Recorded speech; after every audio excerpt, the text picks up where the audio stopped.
Samajwadi party भी आएगी। यहां दलित और पिछड़े समाज के लोग बैठे बहुत बड़ी बड़ी बात करते हैं पीडीए की, कि हम पीडीए के दम पे सरकार बनाएंगे। समाजवादी पार्टी के लोग ये भी बताएं, 2012 से 17 तक जब सरकार थी तो तब पीडीए आपका कहां था भाई? आज आप आरक्षण के बचाने की बात करते हैं, संविधान को बचाने की बात करते हैं, और जब सरकार में आप आते हो तो भूल जाते हो। ना फिर कोई दलित याद आता, ना कोई पिछड़ा याद आता है, एक वर्ग याद आता है जो मध्य यूपी में रहता है। उन्हीं की भर्ती होती है, उन्हीं के काम होते हैं। ना हमारे मुस्लिम भाई याद आते जो एक तरफा वोट देते उन्हें, न वो उनकी याद आती, न किसी दलित की याद आती, न पिछड़े की याद आती। और आज याद कर रहे हैं कि दलित, पिछड़े और पीढ़ी। सबसे ज्यादा रिजर्वेशन के खिलाफ अगर काम किसी सरकार ने किया है वो समाजवादी पार्टी ने किया है। सबसे खिलाफ अगर कुछ संविधान के खिलाफ कोई काम किया तो सपा ने किया है। और आज सपा के लोग कहते हैं जी सत्ता पक्ष के लोग जमीनें कब्जा रहे हैं। जब आपकी सरकार थी आपने तो शासन छोड़ा, ना प्रशासन छोड़ा, न किसी की जमीन छोड़ी, जबरदस्ती कब्जाने का काम आप लोगों ने करना था उस समय। और आज हम सब लोगों पर आरोप लगाते हैं। सोचने समझने की बात है। आज आपके भाई को जयंत चौधरी ताकत दे रही है। आज विपक्ष के लोग आरोप लगाते हैं इस बात का, लेकिन कोई आदमी उंगली नहीं उठा सकता अनिल कुमार पर 20 साल की राजनीति में किसी से एक चौनी का सवाल भी है, एक चौनी का भी। निस्वार्थ और निर्लोभ सेवा करता हूं मैं, और जमीन कब्जाने का आरोप लगाते हैं। अभी आए थे वरिष्ठ नेता, एक छोटी सभा करके थे पीडीए की। पीडीए का उनका नाम नहीं था, एक दलित समाज का सब बच्चा नहीं था, एक दलित समाज का, पिछड़े समाज का कोई आदमी नहीं था उसमें। बस समाजवादी पार्टी का कोर्ट बैठा था खाली, बस उन्हें पीडीए बता के बड़े हमारा पीडीए है।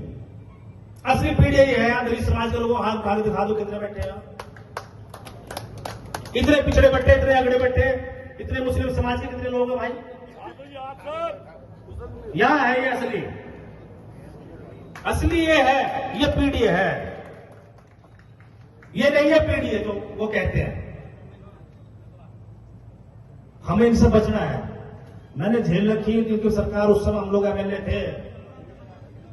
रिजर्वेशन इन प्रमोशन का बिल हो रहा था, संसद में पास होना था रिजर्वेशन इन प्रमोशन का बिल।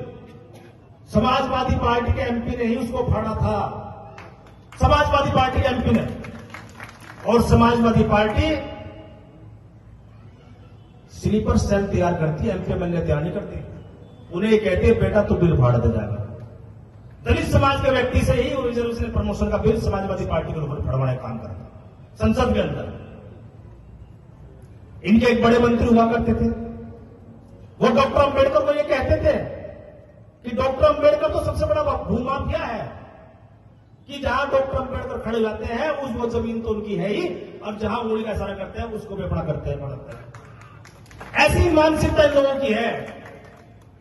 और आज ये पीढ़ी की बात करते हैं। क्या दिया उन्होंने किसान को? हम लोग कहते थे उस समय जिस समय सरकार थी, पेमेंट का गंदा पेमेंट का क्या हाल था, किसी से छिपा है का? जब ये लोग सरकार छोड़कर गए, किसानों का 15,000 करोड़ रुपया गन्ने का बकाया भुगतान था। कुछ भीख मिले हैं जो इन्होंने लगाई थी। बजाज की शुगर मिल समाजवादी पार्टी के लोगों ने ही लगाई थी। मुलायम सिंह जी के शासनकाल में लगी थी। इन्हीं के मित्रों की मिले हैं जो पेमेंट नहीं कर। आज योगी जी की सरकार में हर वर्ग के लिए काम हो रहा, चाहे वो दलित हो, चाहे पिछड़ा हो, चाहे अगड़ा हो, चाहे मुस्लिम हो। कोई भी योजना, ऐसी कोई योजना है जिसका लाभ किसी को ना मिल रहा हो? दलित को मिल रहा, पिछड़ों को मिल रहा, अगड़ों को मिल रहा, अगले को मिल रहा। जो योजनाएं सरकार की चलती है, क्या उसमें कोई भेदभाव है क्या? या धर्म के आधार पर कोई भेदभाव उसमें किया जा रहा है कि भाई वो मुस्लिम को नहीं मिलेगी? जितने मकान कस्बे के अंदर हमारे मुस्लिम भाइयों के प्रधानमंत्री आवास के नाते बने हैं, क्या किसी और में बड़े हैं? बताओ, कस्बे के लोग यहां बैठे बताओ। जितने आवास हमारे मुस्लिम भाइयों के बड़े हैं, प्रधानमंत्री आवास किसी के बड़े नहीं, बिना भेदभाव के काम किया जाता है। और सबसे बड़ी बात होती है कानून व्यवस्था की। उत्तर प्रदेश की सरकार में कानून का राज स्थापित है। आज कोई भी व्यक्ति, एक आम आदमी जो सिर्फ मोदी जी को, योगी जी को फोटो ले जाता है, लेकिन आज वो भी कहीं खड़ा होकर ये कह देता है कि भाई कुछ भी हो, इस सरकार में शांति है। चोर उचक्कों से जान बच रही, जेब कतरों से जान बच रही, शांति की बात करते हैं, बहन बेटे सुरक्षित मानते हैं। तो सबसे बड़ी उपलब्धि होती है सरकार की। सब लोग अपना खाते हैं, अपना कमाते हैं, लेकिन सरकार से सबसे ज्यादा जो अपेक्षा करता है आम आदमी, गरीब आदमी, वो सुरक्षा की अपेक्षा करता है। कहीं उस पर जुल्म जाती हो तो वो कार्रवाई की अपेक्षा करता है कि वो जो मेरे साथ जुल्म जाती करे, सरकार के खिलाफ कार्रवाई करे। आज कार्रवाई होती है, यही बड़ी बात होती है। आज किसान हो, मजदूर हो, युवा हो, सभी के लिए काम हो रहा है, सभी वर्गों के लिए काम हो रहा है।